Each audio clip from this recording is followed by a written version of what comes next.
Olá, vamos continuar com o nosso programa. Agora sim, estou com a doutora Verusca, né? Doutora Verusca, tudo bem, doutora? Tudo ótimo. Fazia tempo, hein? Pois é, mas estou muito Hoje feliz temos de estar assunto, aqui. hein? Vamos lá. Hoje temos assunto. Estou aqui com o Roger Tuquete, que todos vocês já viram na Jabuticabeira, mas ele ainda faltou um lance que ele vai contar pra gente, sabe, Salatiel? O Silvio Santos ligou para ele, o próprio Silvio, quero saber qual foi a reação dele. Ele vai contar já já, que eu quero apresentar o Salatiel aqui, Salatiel Araújo. Salatiel também, galera, é tudo de bom. Ele tem programa de TV, ele tem programa na internet, e o melhor de tudo é que ele só trabalha com médico, né, doutora? Só trabalha com médico, como a gente é bem amiga. Oi, querido, já viu, né? Ei, Salatiel, tudo bem, Salatiel? Tudo bom, Lu. Muito obrigado pelo convite. É um prazer estar aqui de volta com você. Prazer é todo meu, né? Mas quase que não com vem a também, viu, Verusca, doutor? com o Roger. Mas, Roger, antes de começar o papo aqui da pandemia, doutora, terror, hein? E o número de suicídios que eu tenho aqui da Organização Mundial da Saúde, a cada 10 suicídios, 8 são de homens e 2 são de mulheres. Uma coisa que também toda hora a gente ouve uma notícia de suicídio de policial militar, que eu também... A vida das pessoas mudou muito em pouco tempo. Foram diversas mudanças. Se a gente parar para pensar, a quantidade de pressões emocionais que nós passamos a sofrer no mundo, não é só nem no Brasil, é no mundo. As pessoas foram muito pressionadas por muitas coisas. Então, quem já vinha trazendo problemas de antes da pandemia, teve que lidar com tudo isso potencializado. Então, a liberdade que foi amputada, medo do desemprego e das questões financeiras, por isso que os homens acabam ficando com um volume de preocupação e de tensão muito forte.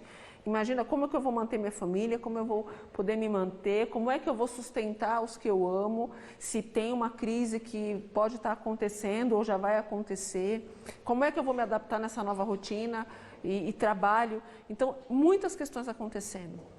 Eu penso que as pessoas antes, elas tinham dificuldade com a agenda, então as pessoas não tinham tempo para nada e muitas vezes por conta disso não pensavam, não refletiam muitas coisas. Do dia para a noite as pessoas tiveram que ficar dentro de casa, com esses medos todos que eu citei, em conflito.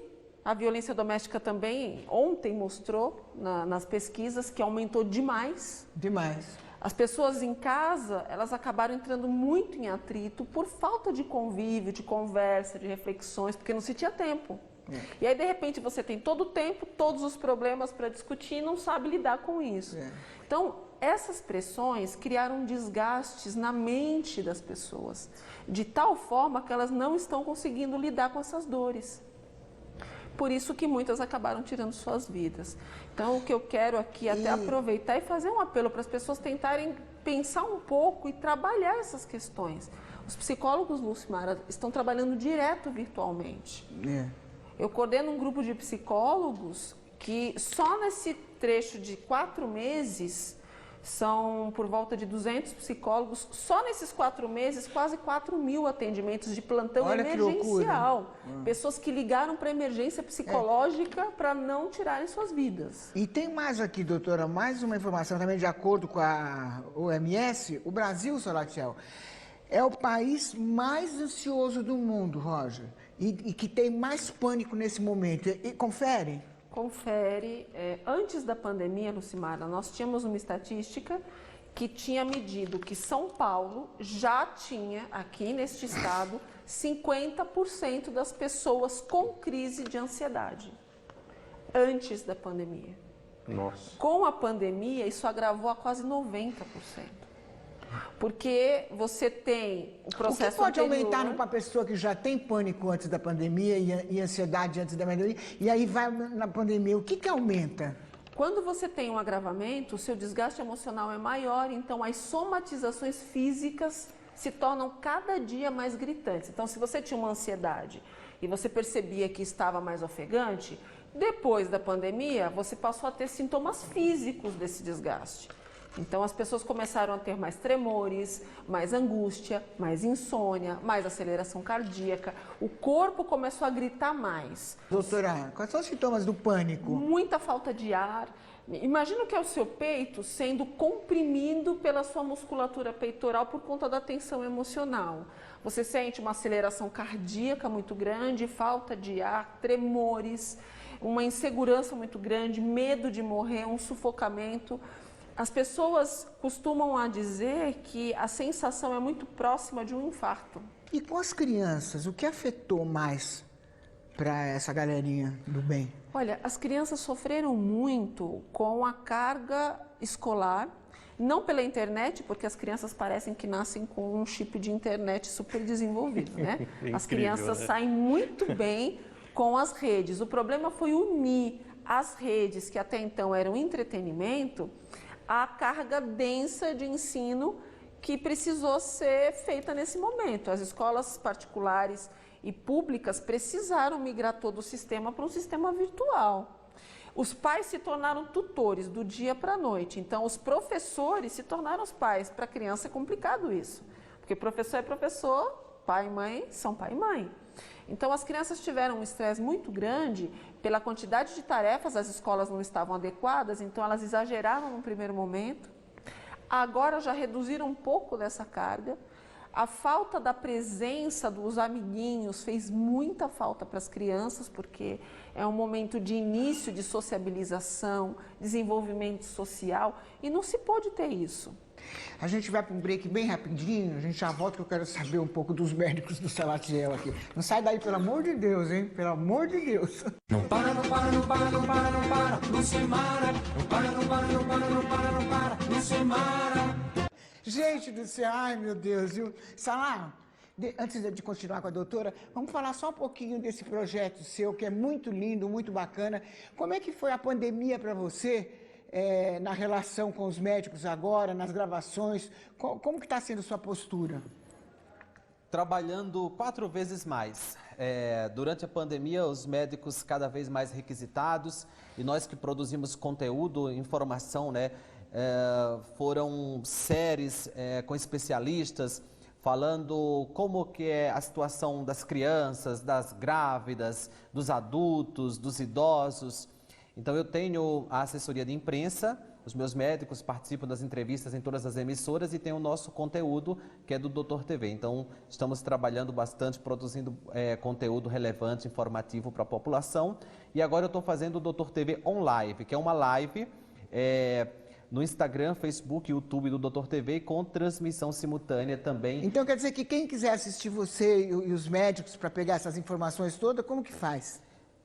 No Instagram, Facebook e YouTube do Doutor TV, e também estamos em todas as operadoras de TV por assinatura, Sky, Oi TV, Claro TV, Vivo TV, GVT, Via Embratel, Vivo Fibra, NET, todo domingo, 11 da manhã. Meu Deus do céu, em todo lugar. Olha. Impressionante. Esqueci. Estamos também na Apple Podcast, Google Podcasts e Spotify. Nas plataformas de áudio também, o áudio fica disponível. Podcast é uma moda agora, né? O pessoal tá com esse tempinho, tá no metrô, tá no ônibus, tá ouvindo. O áudio do programa. Inclusive, o áudio do seu programa pode estar também nas plataformas. Então, é que nós vamos já fazer isso. Vamos fazer isso. Isso é um programa moderno, né? Então nós vamos começar já. Já vou conversar com o Anderson. Acabando a gravação, já vamos lançar o canal da Lucimara Paris na Apple Podcasts, Google Podcasts e Spotify. Deixa eu aproveitar e mandar um beijo aqui pro Claudinho. Claudinho, meu amor, da Talentos Music, obrigada, viu, Claudinho? Você é um amor. E o Dr. Marcos Vinícius, da VRS, obrigada. Eles tiveram coragem de vir aqui ver o programa. Eles tiveram essa coragem, tem que dar um beijo, não tem? Vamos lá. Pode ficar à vontade com a doutora, viu? Pode perguntar o que você... Não, eu acho que uma coisa importante que tem que ser dita aqui, porque assim, antes da pandemia, todo mundo tinha um preconceito com a questão da síndrome do pânico, né? Todo mundo, isso aí é frescura. Isso é frescura, eu também achava. Também achava? Também achava. Até viver isso. Até passar por isso. Gente, para quem não sabe, a Lucimara viveu isso. Conta rapidinho pra galera. Acredita que ele veio aqui falar de mim? Eu não consigo acreditar. Acredita que que ele veio falar de mim aqui, gente? Vale. Não, mas é verdade, é verdade. É uma situação horrorosa, porque quando começa, eu estou em depressão, a gente começa, depressão é o cacete, vai trabalhar, que passa. É assim, né, a reação, né? Aí quando você vê que começa a adormecer toda a perna aqui, começa a adormecer Começou tudo. a adormecer sua perna? Começa a adormecer a perna, eu não deixava meu marido dormir, porque eu dizia para ele, não dorme. Não dorme, fica acordado. Só depois que eu dormir, você dorme. Mas eu não dormia, porque eu tinha medo de dormir. É um horror. Mas medo de dormir por quê? Porque ia morrer. Tem medo de morrer, Lucimar? E você não tem? Eu não. Vai que você não tem. Tô aqui mais. Você já imaginou morrer, terror? Ainda bem que hoje tem os caras que levam, né? Aqueles negão. A pior coisa que minha esposa ficou bravíssima comigo, uma vez eu fiz uma matéria dentro de um caixão. É sério, dentro do caixão. Então, eu queria saber como que o morto se sente. Não. Olha, é esquisito, mas também depois eu ouvi da minha esposa falando, nunca mais se faz matéria desse jeito, seu louco. Nunca mais. Agora, doutora, sabe uma coisa que eu fico encafifada? Por que toda hora a gente tem uma notícia que o policial militar se suicidou? O que dizer isso? Né? Porque eu tenho bastante amigos na Polícia Militar, gosto demais deles, do Sargento Kenjiro, que está sempre com a gente, e uns amigos dele, outro dia, também um se suicidou. Pois é, imagina para o policial militar que está nas ruas, já é, sem pandemia, sem nada, uma pressão muito grande. Ele vai lidar com um perigo que muitas vezes não sabe de que lado vem, você está lidando com pessoas, você não sabe quem são, então você já tem a pressão natural do seu trabalho. Tem as próprias pressões naturais também da própria hierarquia, que também, como todo local hierárquico, tem os seus compromissos e deveres. E vindo a pandemia, tudo isso ficou mais diferente, difícil, porque você está lidando com algo invisível. Imagina para um militar ter que lidar com a situação do perigo e, ao mesmo tempo, o medo invisível, porque você está lidando com uma questão viral, você não sabe de que lado vem. Então, essas pressões criaram um desgaste mental maior. E por conta desse desgaste, a pessoa perde o controle dos seus pensamentos, perde o controle do seu comportamento. Tudo isso é regido por químicas e quando a gente tem desgastes muito grandes, a gente faz com que as químicas acabem mais rápido no nosso processamento mental. Então, além disso, a quantidade de horas de trabalho. Geralmente tem muitos profissionais dessa área que têm 2, 3 empregos, porque trabalham por escalas. Então dormem muito pouco, ou seja, não descansam, não repõem química. Nós só vamos ter reposição química se tiver um sono com qualidade, um sono profundo. O sono REM só acontece na madrugada com esse processamento de sono intenso. Muitos dormem de manhã, esse sono não é o mesmo. A gente de manhã não consegue dormir porque já tem uma iluminação. Por mais que se desligue a luz do quarto todo, sempre tem a iluminação atrapalha de que esse sono aconteça. E outras coisas, barulhos, sons que são naturais durante o dia. Então são vários os processos. Infelizmente, por conta disso, a gente tem um volume muito grande de profissionais nessa área. E o pior, né, eles trabalham armados. Doutora, a quarentena... Com os desgastes e armas são duas coisas bem complicadas de controlar. A quarentena beneficiou alguma coisa para a população? Não entendi. A quarentena? A quarentena. Na sua opinião? Olha só, eu penso que o olhar que a gente tem para as situações podem ser positivas ou negativas mediante como você está. Se a gente pensar, por exemplo, em toda situação negativa por si só, foi negativo para todo mundo. Mas se a gente parar para pensar que a queixa das pessoas era a falta de tempo, as pessoas foram presenteadas com tempo, foram presenteadas com reflexão, foram presenteadas com ressignificação, foram presenteadas com uma situação de sair do comodismo, porque a gente estava num ritmo de alguma forma acomodado, e passamos a ver os outros pontos que poderiam ser mudados na nossa vida. Então, se eu olhar o lado positivo da quarentena, eu vou olhar esses ganhos. Mas eu também tenho que concordar que os lados negativos foram muito grandes. Não dá para a gente ignorar isso. A única coisa que me preocupa é do tanto de tempo que as pessoas ficam isoladas, sem ter convívio social. Isso adoece também. Não ter convívio social adoece as pessoas. Então, isso é um detalhe importante. Com seus pacientes, o que mais pinta lá no consultório? O desemprego, a depressão, o pânico. Por incrível que pareça, desses atendimentos de socorro que foram feitos nesses 4 meses e pouco, o que mais apareceu foram conflitos afetivos. As pessoas perderam o traquejo de lidar presencialmente. Elas acabaram convivendo tanto com a distância, a agenda cheia e tantos compromissos, Lucimara, que quando você estava ali com muitas horas de presença, saía conflito. As pessoas não estavam habituadas a lidar ali com presença. Então, isso foi o ponto fulminante do aumento da violência, das agressividades, de um volume grande de separações, conflitos com filhos, porque as pessoas não estavam sabendo lidar. O feminicídio está demais. Sim. Está demais. Infelizmente. Ultrapassou já. Infelizmente. A falta desse convívio presencial. E muitas mães, em segundo plano também, se queixaram muito dessa questão da convivência com os filhos, porque levantavam muito cedo, 7 horas deixavam na escola ou na creche, pegava 5, 6 da tarde, não tinha esse convívio diário. E de repente as mães tiveram que ficar dentro de casa trabalhando, do lado do marido, que também estava trabalhando, cuidando do filho e ainda sendo tutora do filho, que não queria estudar. Então tudo isso causou uma sobrecarga muito forte. Então, isso tem sido ainda um problema muito grande. Muitas escolas já entregaram que neste ano não retornam mais. Que eu, na minha opinião, acho melhor. Sim, e na sua é mais opinião? seguro. É mais seguro. Porque voltar em outubro agora, como o governador está querendo, e é mais seguro também. Brincadeira, né? A gente tem que entender que não vai se aprender de outubro a novembro. Nada. Nada. Então, a gente tem que concordar que não tem sentido você expor o tamanho do risco, sendo que não vai ter aprendizado suficiente para isso. Fora que criança tem que controlar. A criança não vai ficar com a máscara o tempo todo, não vai ter os cuidados que a gente tem álcool em gel e tal.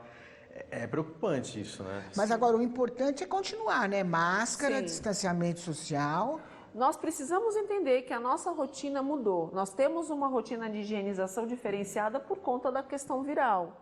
Então, entender que cada um tem que criar seu protocolo também sem mania. Porque também tem muita gente que nesse período, eu vou dizer aí que tem uma terceira queixa, que é o transtorno obsessivo compulsivo. Muita gente desenvolveu toque por conta de situações pandêmicas. Então, não basta limpar a mão uma vez. Ela precisa conferir se limpou e limpa 2, 3, 4. Tem pessoas que estão com feridas na pele de tanto limpar as mãos. Então, é tomar cuidado também com o excesso. Resseca, né? Cria um protocolo. Eu acho que a grande dica é essa, sabe, Lucimara? Cria um protocolo e se fixe nele. Fica muito mais fácil do que você ficar na repetição descontrolada. Gente, olha, estamos chegando no final do programa, ninguém falou é tudo que eu queria, o cachê a gente já acerta depois, né?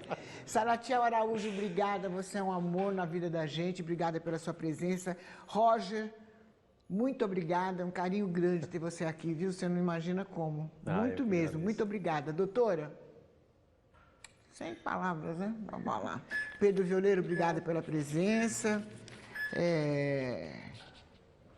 Olha o diretor, olha a condição que ele trabalha. A condição que ele trabalha aqui é mole.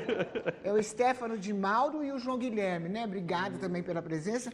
Hoje nós não vamos fazer aquele almoço obedecendo ao protocolo, aos procedimentos, né, Sara? Não tem como. A gente vai ainda inventar agora para fazer um lugar maior para poder ficar um almoço um bem longe do outro. Mas tem um café, um bolinho, essas coisas tem, né?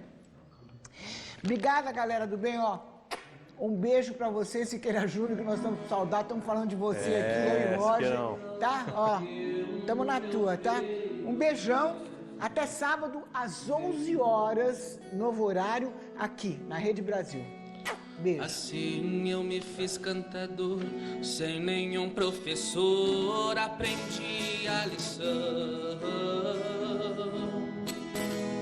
São coisas divinas do mundo que vem num segundo a sorte mudar, trazendo pra dentro da gente as coisas que a mente vai longe buscar, trazendo pra dentro da gente as coisas que a mente vai longe buscar.